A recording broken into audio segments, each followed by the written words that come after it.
Doc Slab Audio on music production and audio engineering.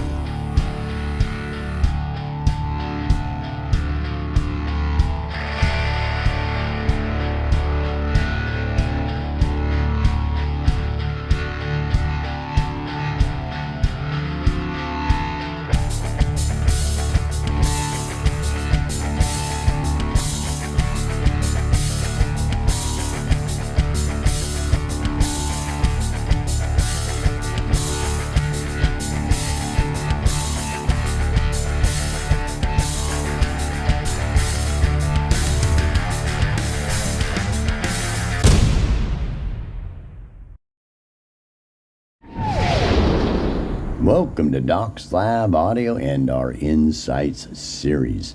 I do believe this is the 11th video in our Insights series, and in this video we want to talk about understanding the difference between repairing audio, enhancing audio, and sound sculpting. So first and foremost, that's been covered quite a bit on my channel. And sound sculpting we went into quite in depth in my second master series. But the concept here is pretty simple, that when we're dealing with these issues, that I've found the best way to relate this to people is in a very simple way so that it saves them lots of time and frustration. When you're doing your first work, getting captures and things like that, that getting as good a performance as possible with a really well laid out composition, and getting as good a captures as possible, having everything set up as well as possible so that those captures are fairly good to go. I mean, you can drag them into the session and they sound great. They just need a little bit of enhancement work done to them and you're good to go. Sometimes that's not always the case. Sometimes, besides doing a little bit of enhancement to them, that you have to do a little bit of repair, that they're off just a little bit in the tuning, in some area needs some type of repair, editing and repair with processing, sometimes very lightly, and enhancement, trying to make things sound bigger than life so that it sounds better than a live performance. It's a guy's set up well and it's a live performance, got a capture, but you want to make it sound more magical, that it sounds bigger than life, and so you're trying to enhance it in ways to make it sound better than reality, right? And that's some of the key elements whenever you're dealing with things as an engineer. And when you're doing sound sculpting, that's a little bit different. You start really researching about sound sculpting, enhancing audio, editing audio, and just slight adjustments and things like that, that you start to get a much better understanding of your job and the things you want to take in consideration. Like in the last video, I think it was, that we talked about it making you a much more cautious engineer. And when you start actually trying to repair things or enhance things or do some actual sound sculpting, that it slowly makes you a much better engineer, because in any one of those areas that there's a stages of that situation in a production. So basically, you first thing you come into is repairing audio. And most of the time, if you've taken everything into consideration and done a really good job, most of the time the repairs are very slight edits, slight processing repairs that are just repairing issues or little things that didn't go quite right in a performance or in the capture or whatever, that that you're just doing those little slight repairs to make it sound more perfect than it actually was. And it's very pertinent in this type of production possibly to repair those type of things. In some productions you might want to leave that. You're like, nah, you're sucking the life out of it, it sounds too robotic. And that can be true sometimes, not all. That there's different situations, and both those things can be true in different productions. You have to really keep that in mind. Then we get into enhancing the audio.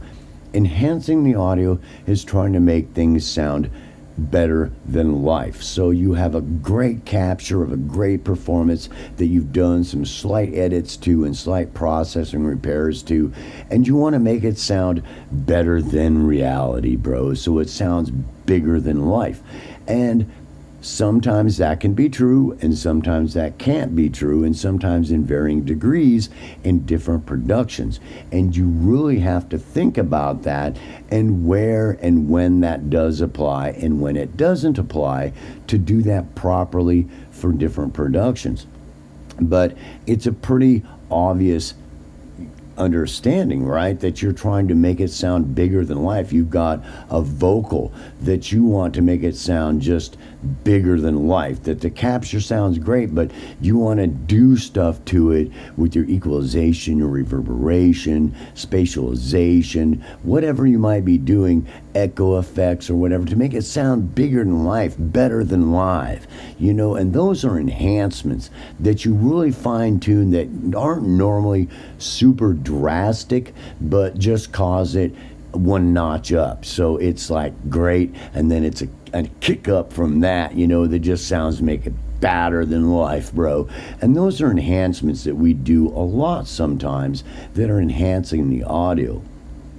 And then we come to another area of it that is, sound sculpting, to where you're taking, it could be anything, to where you've got, whether it's a vocal, a guitar, a synth, a piano, or anything, and you're trying to really change the sound of that in a drastic way that's going to make it like a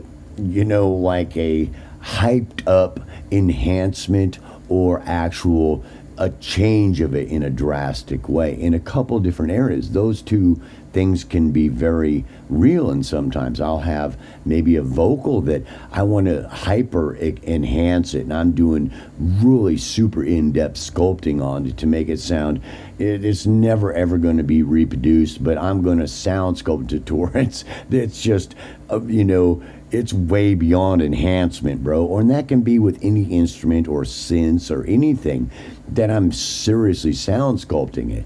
Does that make sense? Which is a lot more in-depth and a lot more time-consuming. Does that make sense? And, or sculpting itself from scratch or from raw, basic platform that you have a basic sound, and you just start sculpting it into something that you want it to be, that may be just from scratch or starting out with a sample from a font synth or an instrument or whatever that you're going to, change in a drastic way that's almost maybe sometimes even unrecognizable from what you're dealing with. And so your mind has to be set there. It's much more in-depth work. It's much more tedious work, but you're trying to get some kind of effect for something you're doing or cause some kind of effect. It can be as simple as a vocoder on a vocal. For one break, she says, "And then I'm flying," and you got this vocoder wild effect that just it's almost unrecognizable as a vocal. You're not even sure what it is, but you've spent hours sound sculpting, doing all kinds of weird, wild stuff to it. That's like, whoa, dude, that is so cool. That's one example of sound sculpting, but it can be, there's multiple situations that can be in various degrees, but there's a major difference there. The repairing audio, the enhancing the audio, and then getting into in-depth sound sculpting. They're separate areas, and you really need to separate them in your mind. So when you're working as an engineer dealing with it, or you're working as a producer, when you're producing things and getting your captures and you got some kind of outline of what you're going to do in the future to audio that you're working on, that you're going to take steps to make that easier to do. It's very important that way as a whole, as a production, those things are very clear in your mind, that you might have to do a little bit of repairing of the audio and understanding that really well, whether it's processing or editing, slight repairs to make things right, and or enhancing the audio, doing EQ work, reverberation, echo effect, or whatever it might be, to make it bigger than life. It's better than life, bro. It's like her voice is just beautiful. She's like Whitney Houston or something. It's just like beautiful, bro. but I'm making it badder than life, bro. I'm making it bigger, badder, stronger. It's like the bionic woman vocal, and you're trying to do slight enhancements, so don't make it sound retarded, that it's not, ridiculous, but it just makes it sound like it's coming from a god, a vocal god that's whoa, as much as you can without crossing the line into making it sound totally unnatural, right?